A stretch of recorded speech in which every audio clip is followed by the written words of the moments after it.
Irmãos, a graça e a paz do Senhor Jesus esteja com todos vocês. Mais um domingo, dia do Senhor, no qual a gente se reúne para louvar e adorar o nome do nosso Deus. Este é o dia do Senhor, é o dia que a gente tem que reservar única e exclusivamente para Ele.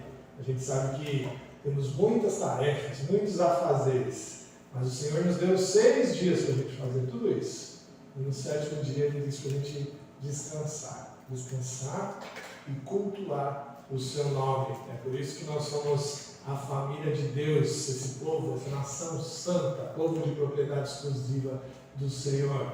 Onde a gente se reúne como família de Deus, a gente faz isso por ordenança dele, porque assim ele quer, assim ele o santificou. Vamos começar nosso culto então lendo o Salmo de número 47. Abra sua Bíblia comigo. Vamos ler o Salmo de número 47.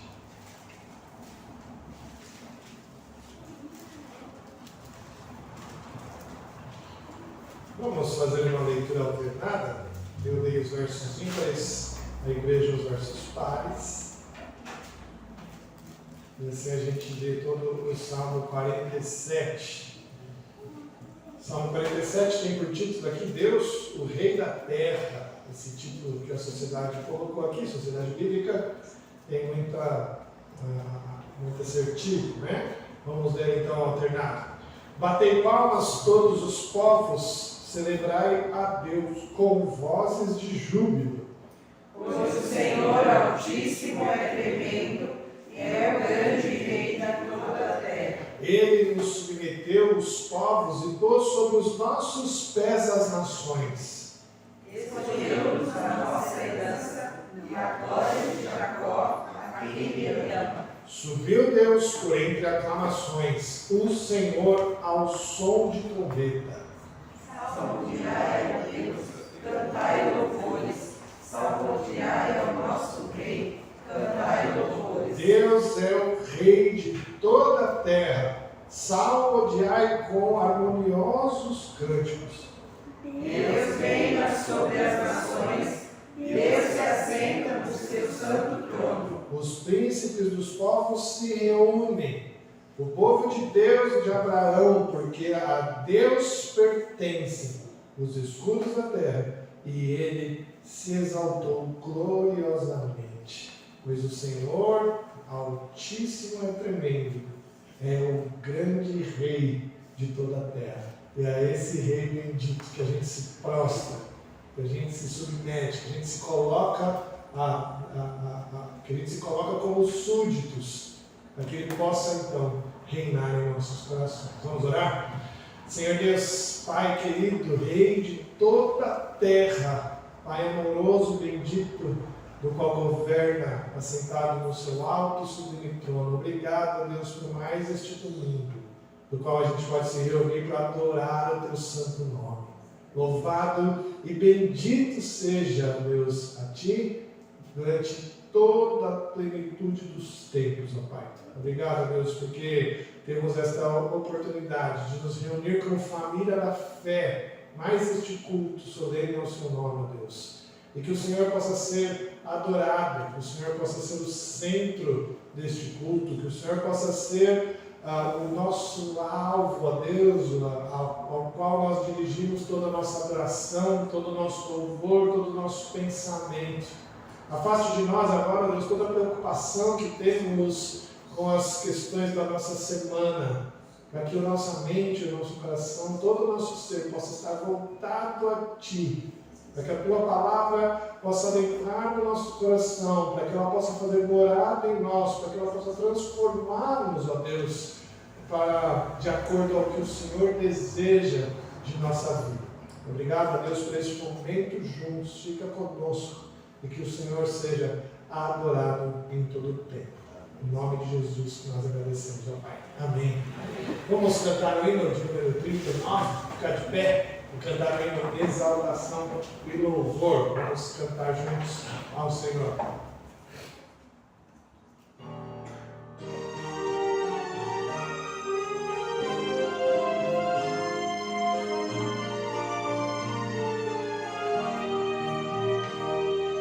Vinde crentes a louvor.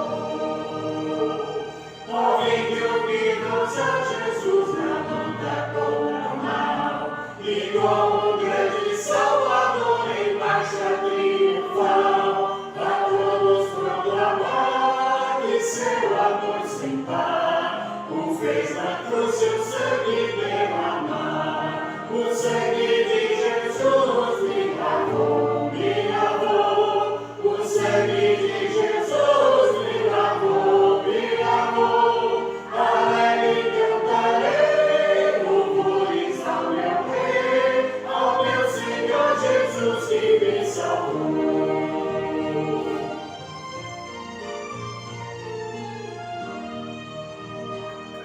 O chefe da milícia é Jesus, meu Salvador. O Rei dos Reis, o Redentor eterno e bom Senhor. A tudo vencerá, a vitória nos dará, e a glória eterna seus conduzirá. O sangue de Jesus me lavou, me lavou. O sangue de Jesus me lavou, me lavou. Alegre cantarei louvores ao meu Rei, ao meu Senhor Jesus que me salvou. Amém. A igreja pode sentar. Esse é o nosso grande rei. Vamos ler agora o livro de Atos, capítulo 3. Esse momento de consagração que nós temos, de arrependimento de pecados. Vamos ler aqui o livro de Atos, capítulo 3. Vamos ler todo o capítulo. Não é um capítulo muito grande.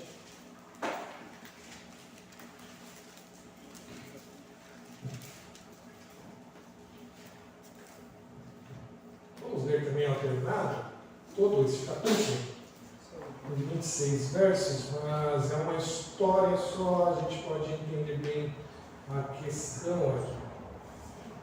Diz assim, vamos ler então alternado o texto. Pedro e João subiam ao templo para a oração da hora nona. Era levado um homem coxo de nascença, o qual punham diariamente à porta do templo, chamada Formosa, para pedir esmola aos que entravam. Vendo ele a Pedro e João, que iam entrar no templo, implorava que lhe dessem uma esmola. Pedro, fitando juntamente com João, disse: Olha para nós.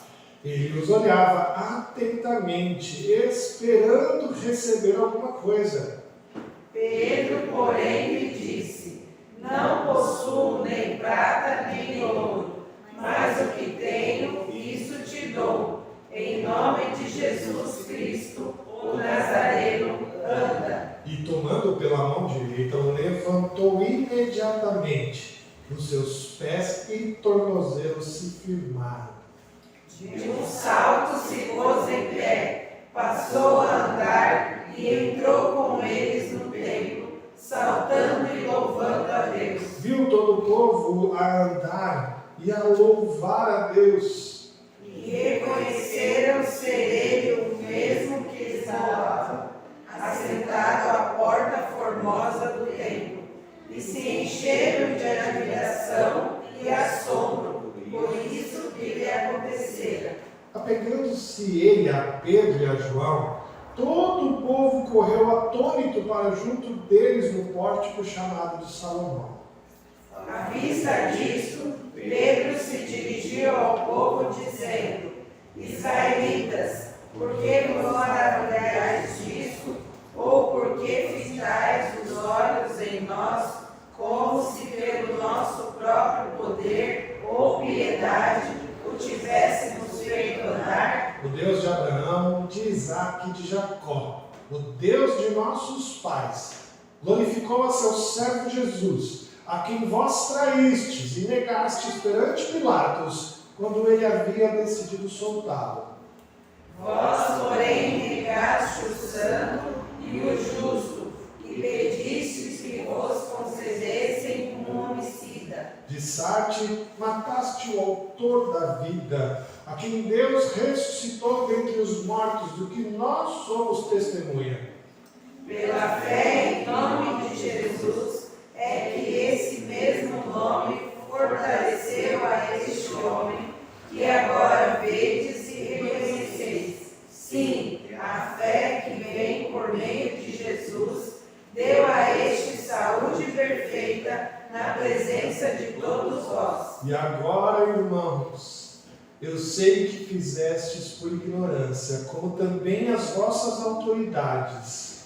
Mas Deus assim cumpriu o que dantes anunciara por boca de todos os profetas, que o seu Cristo havia de padecer. Arrependei-vos, pois, e convertei-vos para serem cancelados os vossos pecados, A fim de que da presença do Senhor venham tempos de refrigério, e que envie Ele um Cristo que já vos foi designado, Jesus. ao qual é necessário que o céu receba até os tempos da restauração de todas as coisas, de que Deus falou por boca dos seus santos profetas desde a antiguidade.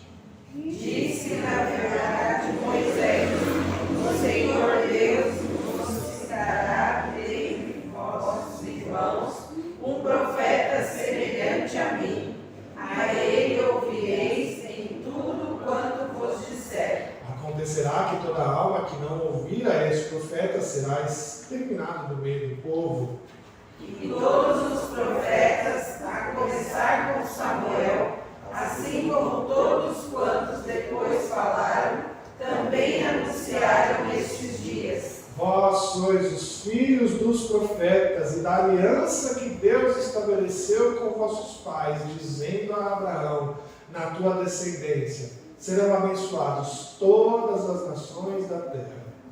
Tendo Deus ressuscitado o seu servo, enviou-o primeiramente a vós outros para vos abençoar, no sentido de que cada um se aparte das suas perversidades. Amém. Bendito texto sobre a cura deste homem aqui na porta do templo. Era um homem que sofria de uma doença nos pés que não nos permitia andar. Ele tinha alguns problemas ali que era evidente para muita gente.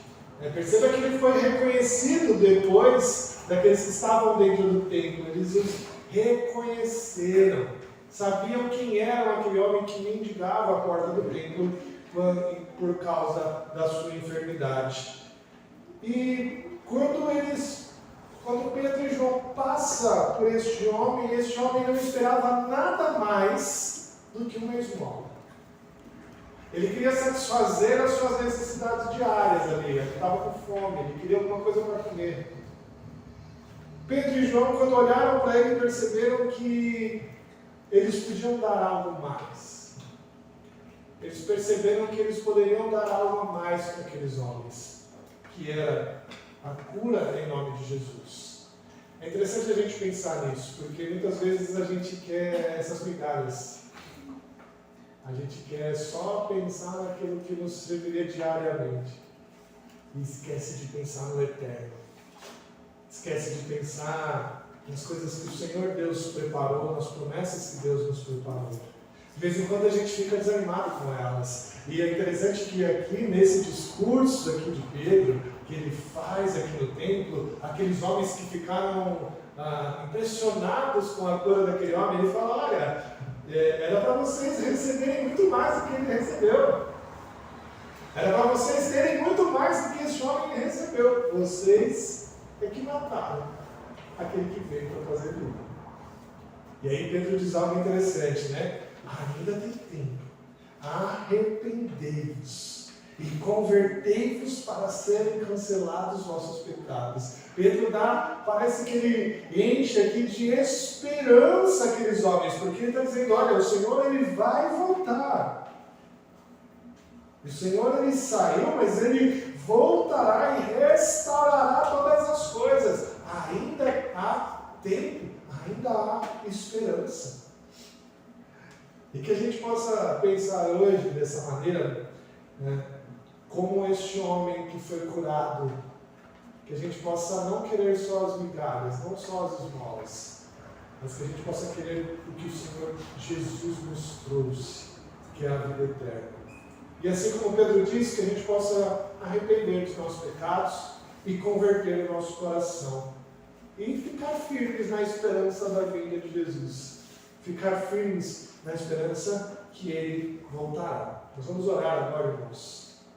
Vamos orar silenciosamente, clamando a Deus por perdão de pecados, clamando a Deus para que Ele nos perdoe de tudo que nós fizemos neste tempo que desagradou a Deus. Mas alegres, porque há uma esperança, a esperança do Senhor. Vamos orar alguns instantes, depois peço que a Rose, que ore, faça uma oração de confissão de pecados. Vamos orar, irmãos.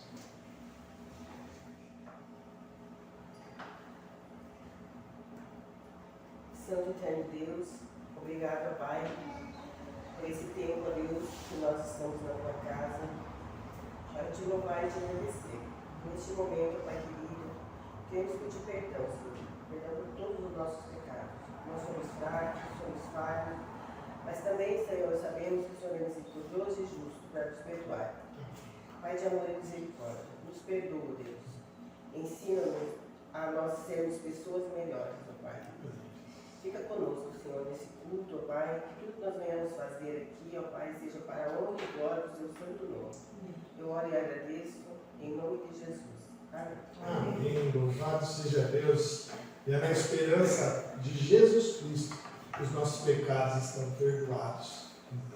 Vamos agradecer a Ele em louvor e adoração, cantando alguns cânticos espirituais. Eu peço que você fique de pé para a gente cantar bem, a gente cantar de maneira mais forte aqui ao Senhor. E aqueles que trouxeram seus dízimos e ofertas, este é o momento de trazermos ao gasofilácio. Bem, o primeiro cântico aí, Ele me ama. Sabemos que o Senhor Deus tem cuidado de nós em todo o tempo. E Ele tem feito grandes coisas em nossa vida. Né? E que a gente possa agradecer a Deus e saber dessa verdade neste momento.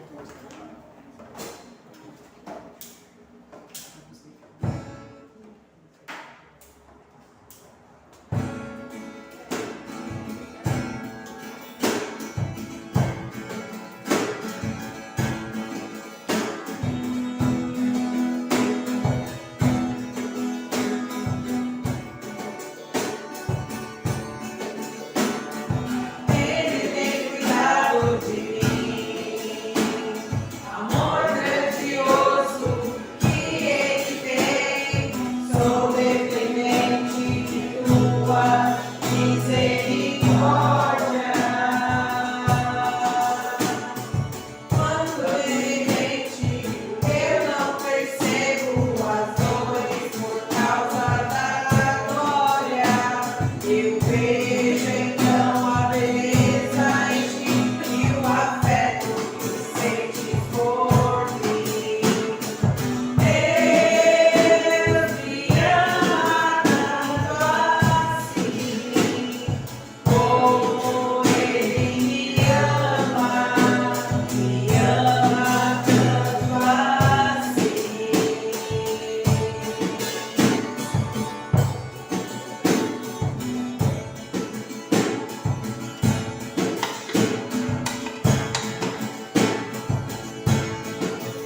Glória a Deus por isso. Vamos cantar agora também a Ele a glória, né? Porque dele e por Ele, para Ele são todas as coisas.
Amém. Podeis assentar, querido.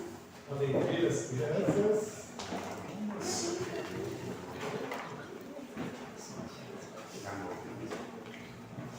Ei, que beleza!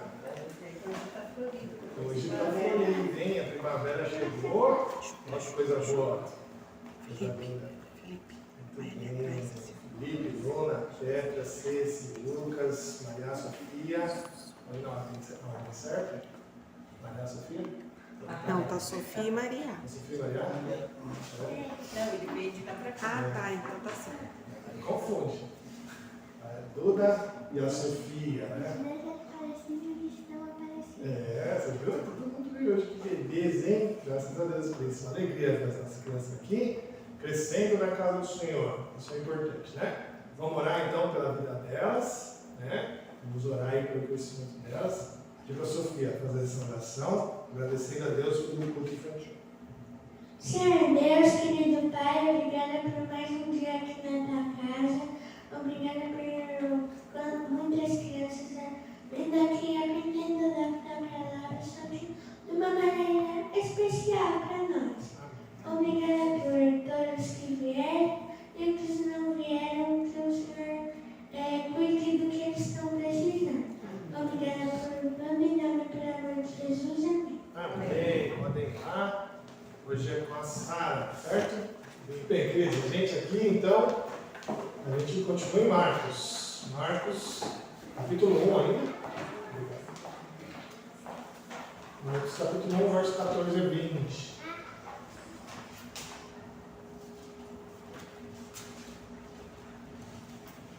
Como a gente tem percebido, Marcos é bem diferente de Josué, porque o evangelista Marcos, ele muda de assunto muito rápido. Ele é alguém rápido, ele quis escrever de uma forma que fosse lida em voz alta, então os assuntos são trocados de maneira bem rápida. Então a gente vai perceber que num capítulo a gente vai passar bastante tempo, porque tem vários e vários assuntos, né? Então é bem interessante isso. Então Marcos capítulo 1, do verso 14 ao 20, o tema que eu proponho é o Rei do nosso coração, o Rei do nosso coração. Esse é o tema do sermão de hoje. Marcos capítulo 1, verso 14, diz assim a palavra de Deus: Depois de João ter sido preso, foi Jesus para a Galileia, pregando o Evangelho de Deus, dizendo: o tempo está cumprido e o reino de Deus está próximo. Arrependei-vos e crede no Evangelho. Caminhando junto ao mar da Galileia, viu os irmãos Simão e André, que lançavam a rede ao mar, porque eram pescadores. Disse-lhes Jesus: vinde após mim, e eu vos farei pescadores de homens. Então eles deixaram imediatamente as redes e o seguiram. Pouco mais adiante viu Tiago, filho de Zebedeu, e João, seu irmão, que estava no barco consertando as redes. E logo os chamou, deixando eles no barco a seu pai Zebedeu com os empregados. Seguiram após Jesus. Amém? Vamos orar? Senhor Deus, obrigado, Pai, pela Tua palavra bendita, e que ela possa mais uma vez, ó Deus, ser eficaz ao nosso coração. Que a gente possa aprender hoje, ó Deus, a ter o Senhor reinando no nosso coração. E que a gente possa nos dispor a este reino bendito que o Senhor já instaurou. Obrigado, Pai, por isso te agradecemos em nome de Jesus. Amém. Algo que é certo de todos aqueles que trabalham ou já trabalharam nessa vida é que a melhor coisa é tirar férias, não é mesmo? É verdade, né? A melhor coisa é tirar férias. Como é bom a gente tirar férias, não é? Será ainda melhor, ela ainda é melhor quando a gente pode viajar, né? A gente passear, conhecer um lugar maravilhoso. Como é bom a gente poder fazer isso, desfrutar de um lugar que tem uma beleza exuberante, assim, diferente das que a gente é acostumado, né? É tão gostoso quando a gente pode viajar nas nossas férias, né, num lugar que a gente desejava muito conhecer, e quando a gente chega lá, né, ele é bem o que a gente esperava, sabe? Quando a gente fala assim, puxa, é mais bonito do que eu podia imaginar, né? Eu sei que você já deve ter pensado nisso, né? E eu só não sei quantas vezes você já pensou isso, né? Quando a gente chega num lugar e fala assim, e se eu largar tudo e vier morar aqui? E se eu largar tudo e vier para cá? O que será que vai acontecer? É tão bom, meus irmãos. O nosso mundo, ele possui, né, lugares lindos, exuberantes, lugares que possuem paisagens de tirar o fôlego, né, animais exóticos que só existem em tal lugar, né, essas coisas bonitas, né, os biomas da mata que são diferentes quando a gente vai para um outro estado, né, comidas típicas que a gente só encontra num lugar e você fala, meu Deus, não tem nada mais gostoso que isso aqui no mundo, né? Isso é gostoso demais. E eu não sei se você já pensou isso, na verdade eu não sei quantas vezes você já pensou, eu vou largar tudo e vou morar aqui. Eu vou largar tudo e eu vou vir morar aqui nesse lugar tão bonito. Mas quando a gente volta de férias, quando a gente volta da viagem, quando a gente volta e põe os pés no chão de novo, né, volta à terra, né, quando a gente volta para as demandas diárias, a gente passa a refletir melhor sobre a vida e sobre o lugar que a gente mora, né? A gente percebe que lá também tem problemas. Mas nas férias a gente não percebe, a gente só percebe depois, né? A gente percebe que lá também existem governantes que não administram bem o lugar. A gente vai ver depois, quando a gente está com os pés no chão, né? A gente vai perceber que lá tem governantes corruptos também, né? Que existem pessoas mal educadas lá também, que existem pessoas lá vencidas pelo vício também, com as suas famílias destruídas também, né? A gente percebe que existem pessoas vencidas pela maldade, né? Vencidas no sentido de adentrarem ao crime, terem crime organizado naquele lugar. Você vai perceber que isso acontece em todo lugar do mundo. Nas férias não. Nas férias a gente só vê coisa boa. E tudo isso é verdade, acontece em todos os lugares. Basta a gente fazer uma pesquisa breve na internet e você vai ver que lá tem crime organizado, que lá tem tráfico de drogas, que lá tem governantes corruptos, né? E tudo isso. Mas o que a gente tem que entender é que esses lugares maravilhosos que existem no mundo e nos alegram tanto quando a gente chega lá de férias, eles possuem um propósito diante de Deus. Né? Deus colocou esses lugares no mundo para dar um gostinho, uma amostra grátis, um day use, né? Uma degustação do lugar perfeito que vai ser o céu. Deus nos deu essa bênção. Deus nos deu este lugar, esses lugares para a gente olhar, para a gente se alegrar, para a gente poder descansar. E para a gente olhar para eles e falar, eu quero morar no céu. Porque se esse lugar já é tão bonito assim, tendo todos esses problemas que a gente sabe que tem, quanto mais o céu. Esses lugares existem para nos dar uma perspectiva nova. Para sentirmos que há um lugar melhor no mundo.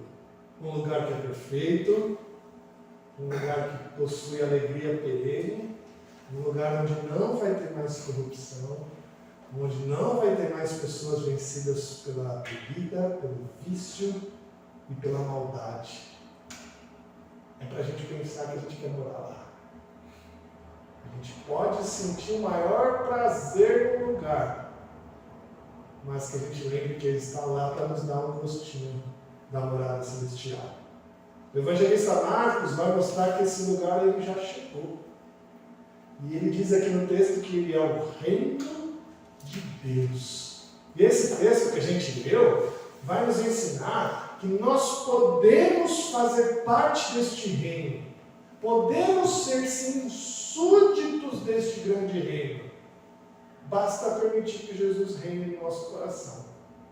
Basta a gente permitir que Ele seja o rei do nosso coração. E o evangelista Marcos, ele começa dizendo isso nesta primeira parte da mensagem de Jesus do seu livro.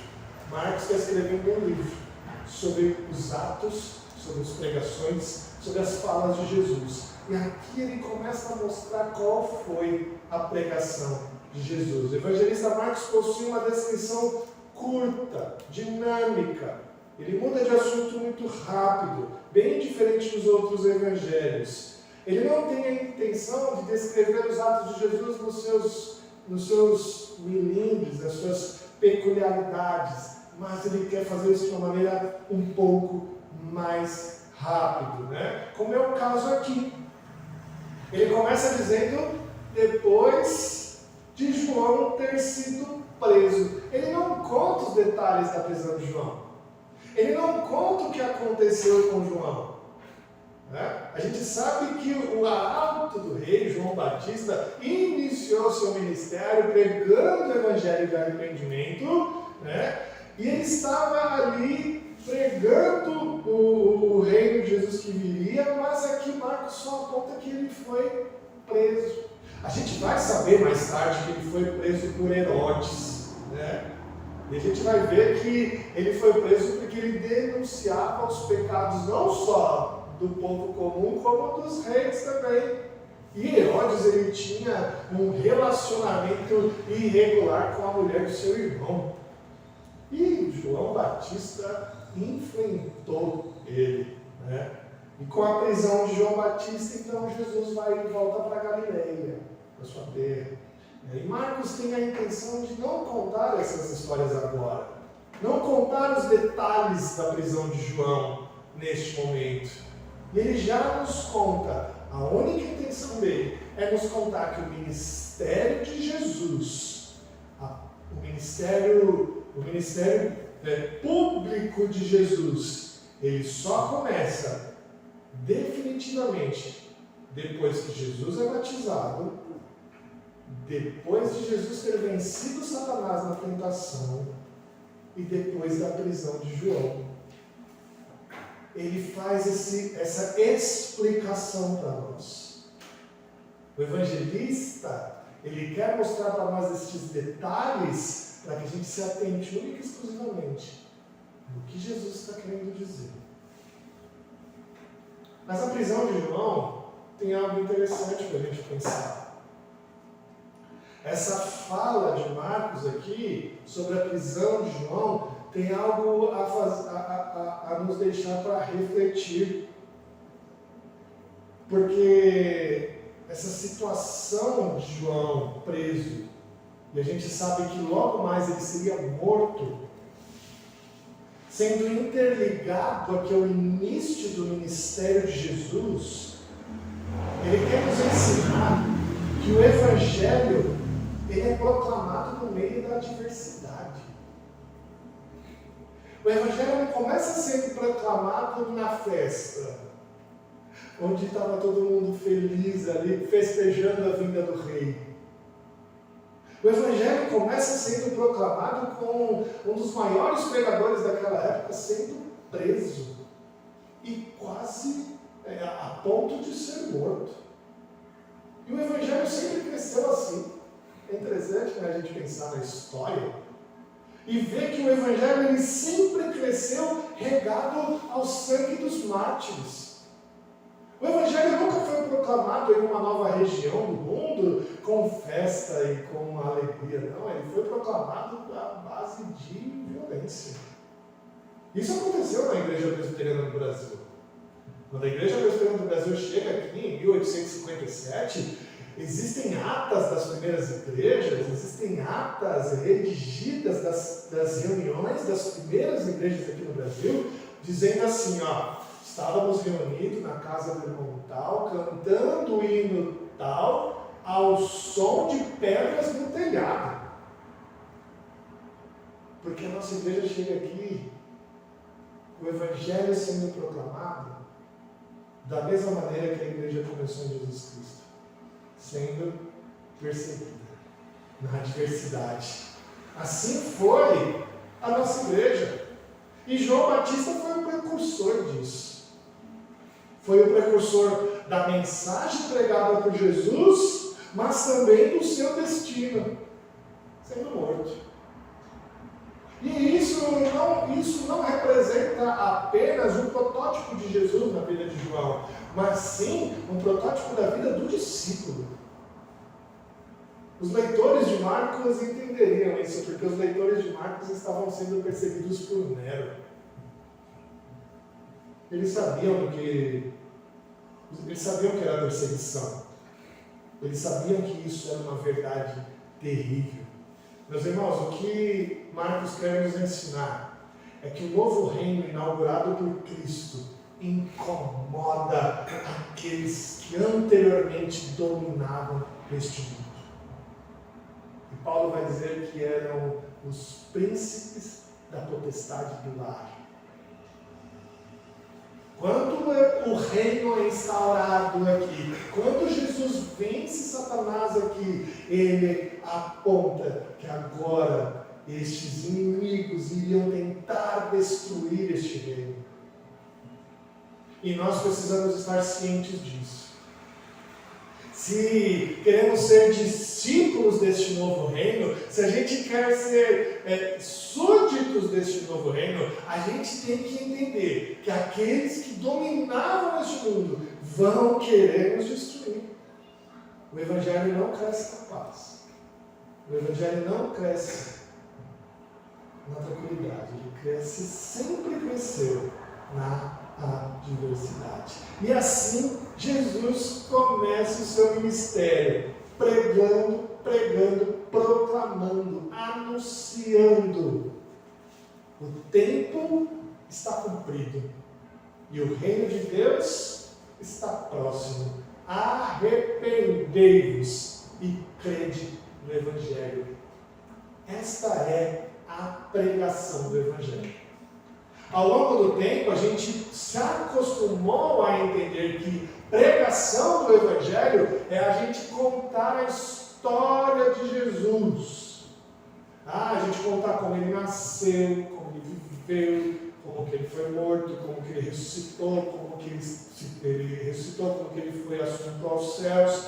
Isso para nós hoje é pregação do Evangelho. Não está errado, mas a gente tem que entender que o cerne da questão, o centro da questão é esse: o tempo está cumprido e o reino de Deus está próximo. Arrependei-vos e crede no Evangelho. Marcos quer deixar claro de uma vez por todas, já logo no início do seu livro, essa é a mensagem de Jesus. Depois, quando a gente for ler, Jesus estava pregando, Jesus ensinava. Marcos não vai contar o que Jesus estava pregando. Marcos é rápido. Marcos ele quer ser dinâmico. Ele quer que você saiba de uma vez por todas. Se você vai ler todo o livro dele, esta era a pregação de Jesus. Em todo o tempo. Em todo o tempo. Arrependimento e fé eram as pedras fundamentais do Evangelho de Deus. Para todos aqueles que desejam fazer parte deste reino, precisam entender da necessidade do arrependimento e da fé. Se a gente quer ter Jesus em nosso coração, se a gente quer ter Jesus reinando em nosso coração, a gente tem que entender isso. Que a base, o fundamento, é arrependimento e fé. E quando a gente olha para a humanidade, a gente percebe de verdade, se a gente for sincero, as necessidades da humanidade são essas: arrependimento e fé. Todos nós, por natureza, somos nascidos em pecado. E assim, por conta disso, filhos da ira de Deus.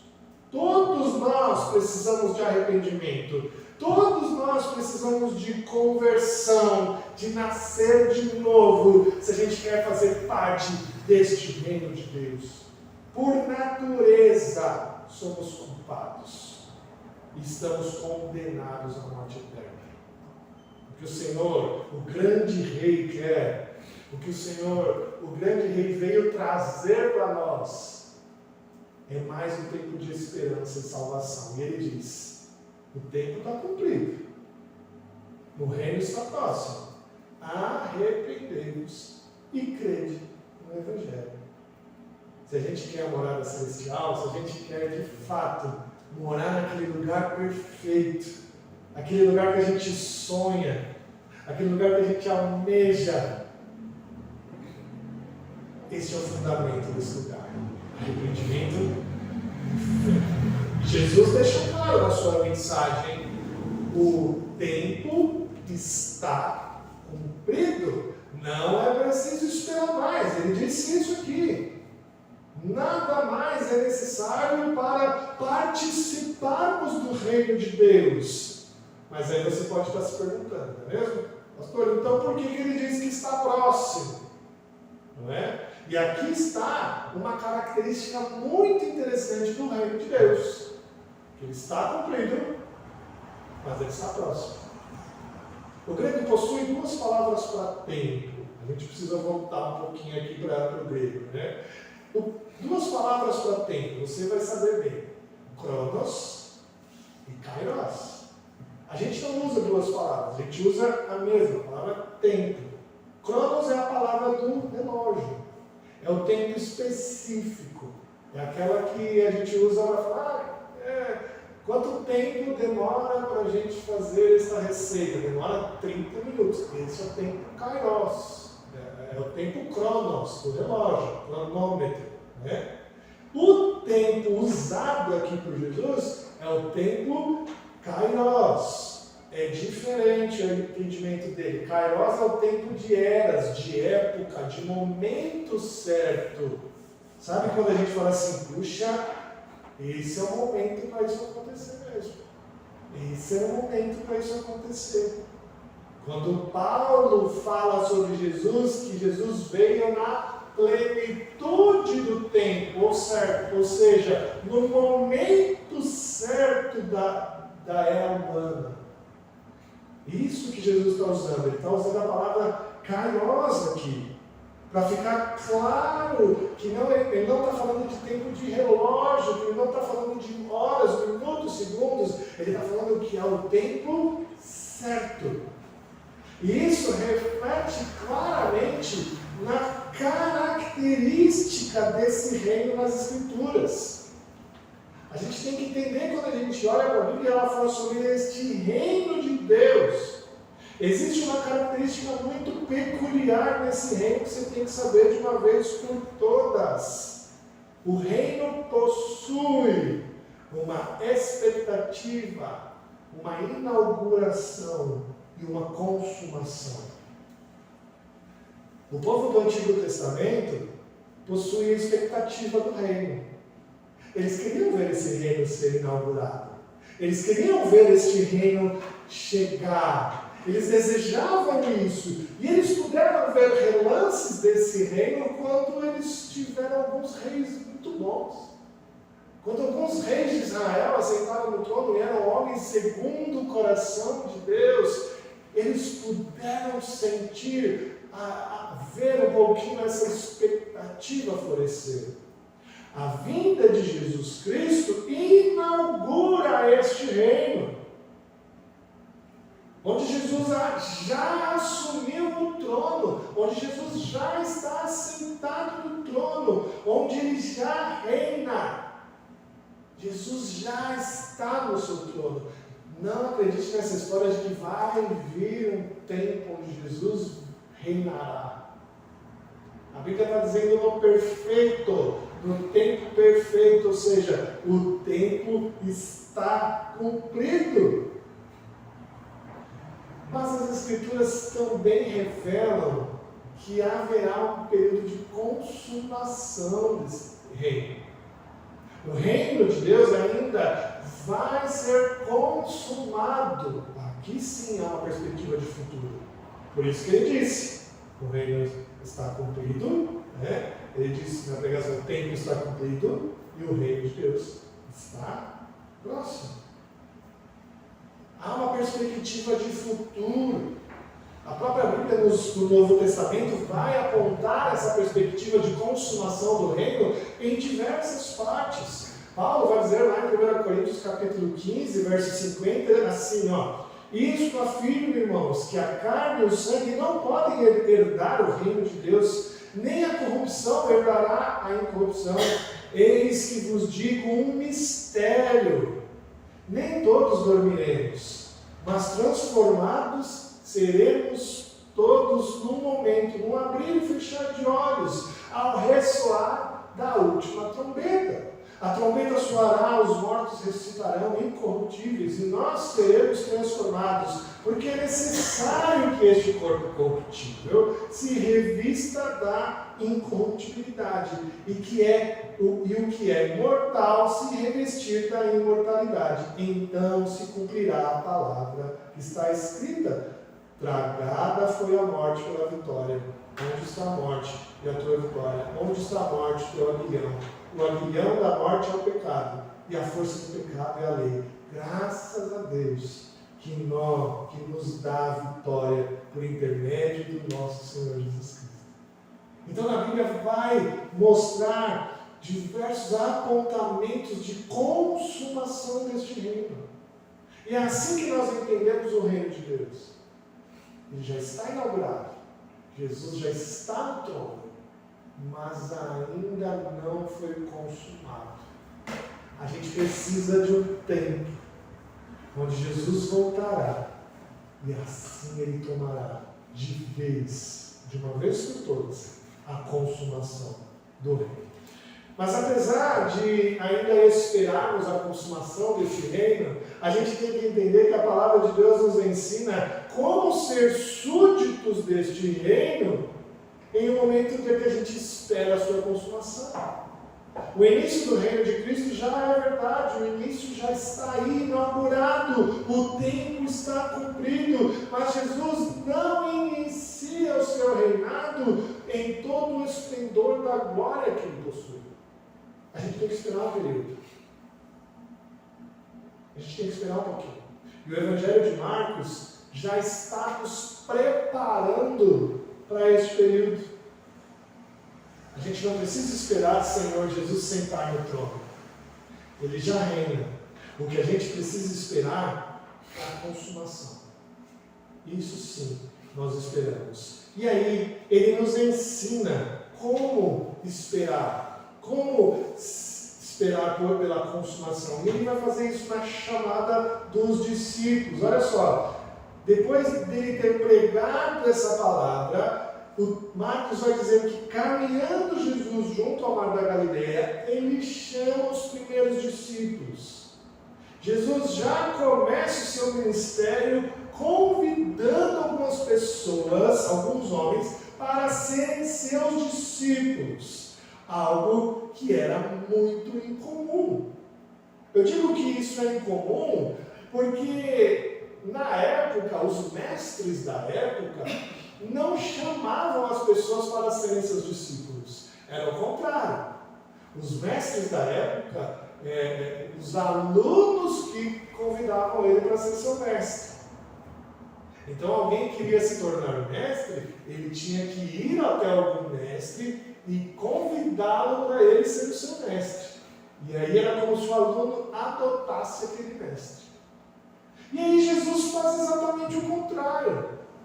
Ele, sendo o rei desse mundo, ele convoca algumas pessoas de uma maneira extremamente impactante aqui no texto. Porque eles abandonaram tudo para seguir Jesus.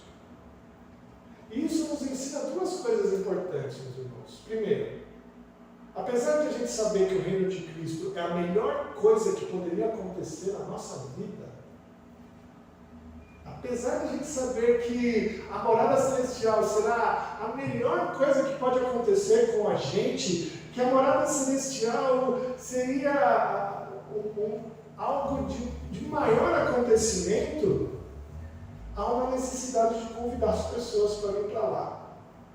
Lembre-se disso, isso é importante para nós como igreja. As pessoas não vão para a morada celestial sozinhas, mesmo ela sendo a melhor coisa possível.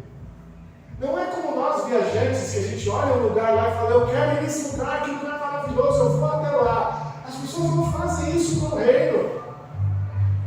Há uma necessidade de convite. Há uma necessidade de proclamação, de convocação, por melhor que ele seja, por mais impactante e bonito que ele seja, existe uma necessidade de você chamar a pessoa para ir para lá.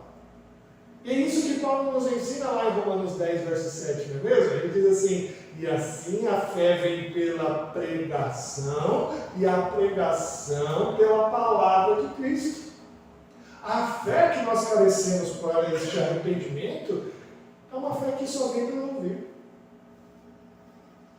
Primeiro, lembre-se disso. Esse reino, por melhor que ele seja, carece de convocação, carece de proclamação.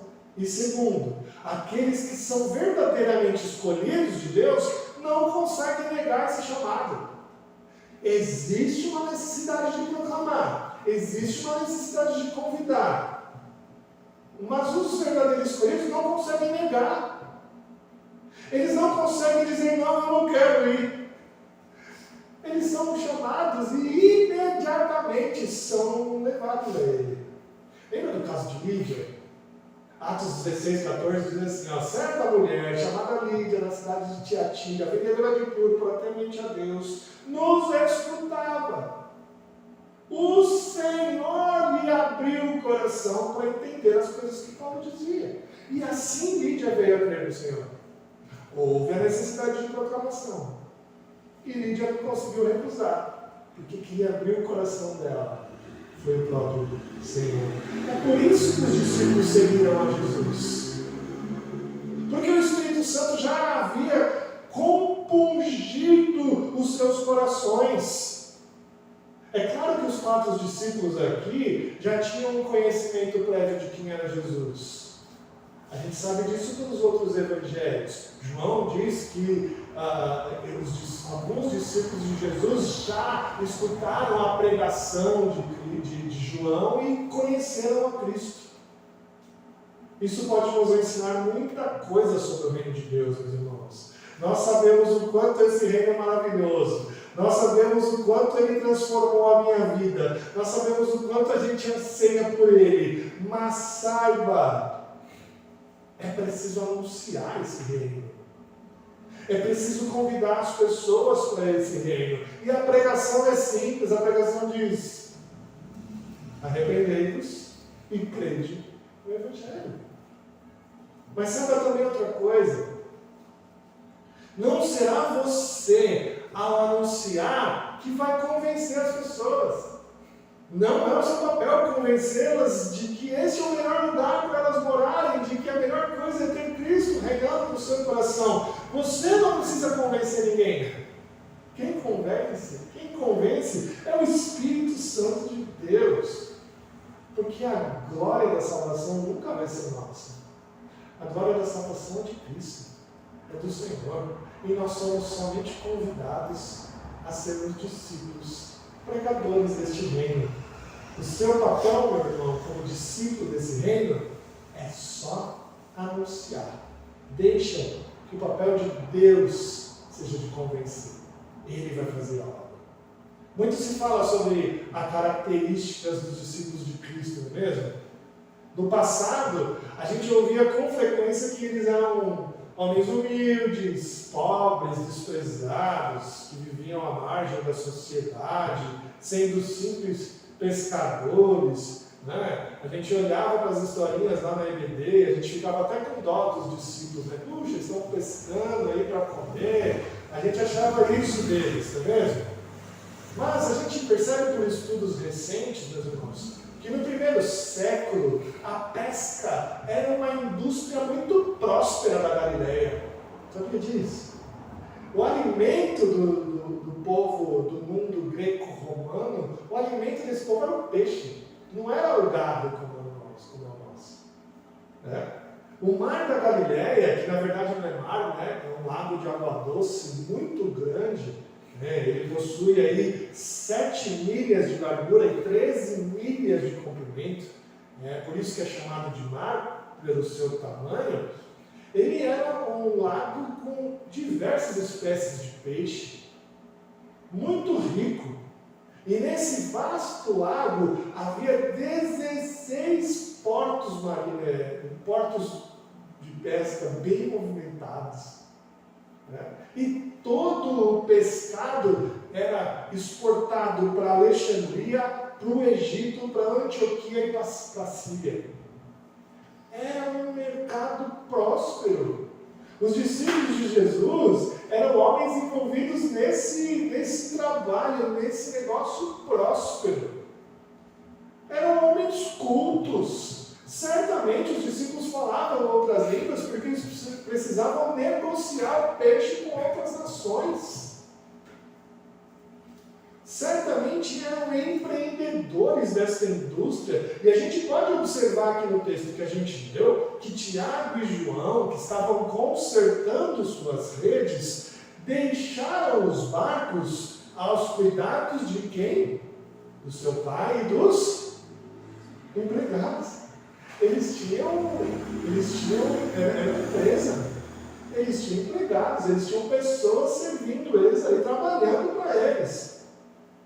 E o que isso nos ensina sobre a característica dos discípulos de Cristo, meus irmãos, é que esses homens eram homens cultos, de respeito. E eles entenderam que nada do que eles possuíam tinha mais valor do que Jesus. Isso é muito legal para a gente aprender. Eles abandonaram, não foi um trabalho diário, não foi um trabalho que eles estavam trabalhando ali conseguindo peixinho diário para comer naquele dia. Não, eles abandonaram um negócio próspero. Era o negócio mais próspero da época. Eles abandonaram um negócio valioso para seguir a Cristo. Era a indústria mais rentável. Eles eram homens bem-sucedidos, eles eram empreendedores, tinham empregados ao seu dispor. Não eram homens que não tinham escolha.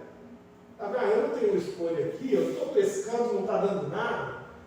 Então eu vou seguir Jesus, talvez eu tenha alguma coisinha para comer com ele aqui. Vai que ele multiplique alguns peixinhos para a gente se alimentar. Não foi isso. Eles abandonaram muita coisa, porque eles entenderam que nada do que eles possuíam tinha mais valor do que ter Jesus no seu coração. E utilizando uma metáfora, né, do seu trabalho ali, Jesus chama eles e diz: agora vinde após mim e eu vos farei pescadores de homens. E isso explica muito bem como que seria o trabalho desses discípulos, não é mesmo? Porque eles sabiam do que Jesus estava falando, né? Eles não teriam mais que tirar o peixe da água, mas eles deveriam agora tirar os homens das trevas. Essa era a ideia. E os discípulos sabiam que para tirar o peixe da água precisavam fazer muito esforço. E eles sabiam que para trazer os homens a Cristo eles precisavam de muito esforço. A fim de adentrarem ao reino de Cristo, a fim de gozarem a eterna morada celestial, eles iriam precisar trabalhar muito. O que Jesus disse ficou bem compreendido por eles. Eles faziam muito esforço para trabalhar. Eles eram homens trabalhadores. Eles eram homens empreendedores. Eles eram homens cultos. Eles entenderam que agora, para serem pescadores de homens, eles deveriam usar de todo o esforço que eles possuíam, usar de toda a inteligência que eles tinham, usar de toda a estratégia que eles possuíam, mas agora não mais para pescar os peixes, mas para pescar os homens das amarras de Satanás. E a gente sabe, né? Temos amigos aqui, seu Davi, que foi pescador a vida toda, e a gente sabe que uma característica do pescador é a paciência. E outra característica que ele contou semana passada para mim, ele fica contando algumas histórias, eu gosto muito de ouvir, e ele contou que outra característica era a fé. Ele falava, tinha dia que não dava nada, mas a gente falou, vamos jogar a rede de novo. Não deu nada o dia inteiro, vamos jogar rede de novo. Tem que ter fé, filho, ele falou, contando para os empregados dele. Temos que ter fé, filho. Vamos jogar rede de novo. E essa característica que ele me contou da pescaria ficou gravada no meu coração. Porque agora, como pescadores de homens, nós temos que ter paciência na pesca. E temos que ter fé na pesca. A hora certa vai chegar.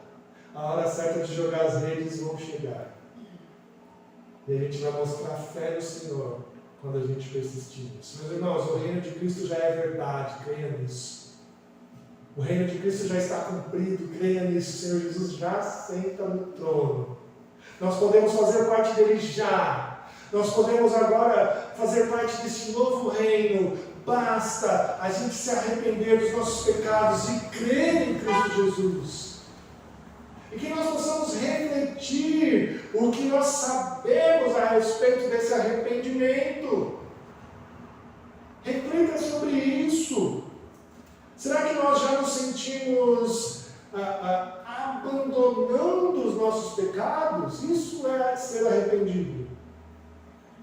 Será que nós já descansamos em Cristo e depositamos nele toda a nossa confiança? Isso é crer no Evangelho. E diante de tudo isso, meu irmão, nós não podemos esquecer que nós devemos ter Cristo reinando em nosso coração. E reinar quer dizer reinar. Estar no controle de todas as coisas. E nada pode ter mais valor neste mundo para nós do que ter Cristo reinando em nosso coração. Se a gente quer ser discípulo de Cristo, isso tem que ser sincero da nossa parte. Que nada mais tenha valor. Que nada mais tenha tanto valor quanto Cristo. Que Ele seja o primeiro. Que Ele seja realmente o Rei. E Ele promete que um dia voltará e consumará o seu reino.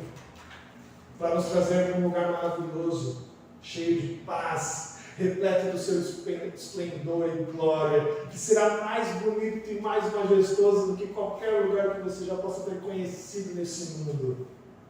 Mas até esse dia chegar, Ele nos chama a ser pescadores de homens. Até esse dia chegar, nós temos um trabalho a fazer.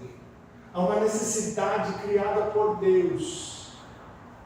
Ele podia fazer de qualquer outra forma, mas Ele escolheu anunciar o seu reino através de discípulos, através de pescadores de homens. E Ele chamou os seus súditos para isso, os seus discípulos para cumprir esse ministério. E que a gente possa assumir isso de todo o coração, confiando nele, tendo paciência e fé. Aí o Senhor dará a vitória que a gente tanto espera. Que o Senhor assim nos ajude. Amém? Vamos nos colocar de pé, cantar o hino ao Senhor, Brilho Celeste.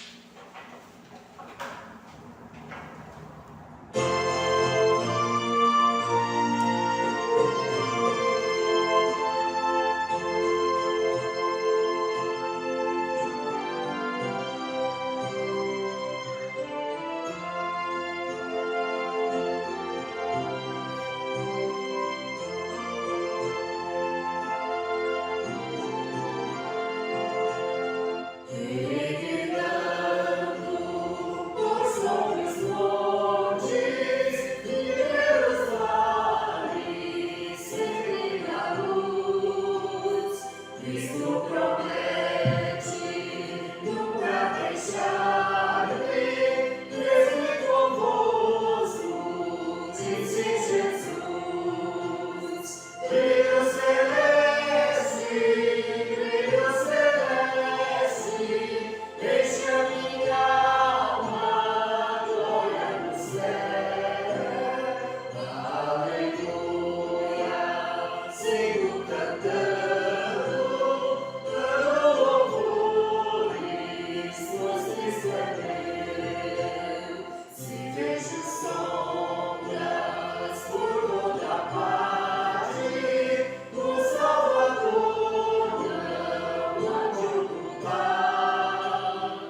orar?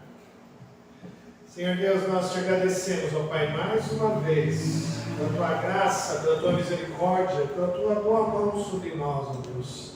Obrigado, ó Pai, porque o Senhor nos convida mais uma vez nesta noite a termos o Senhor como Rei do nosso coração.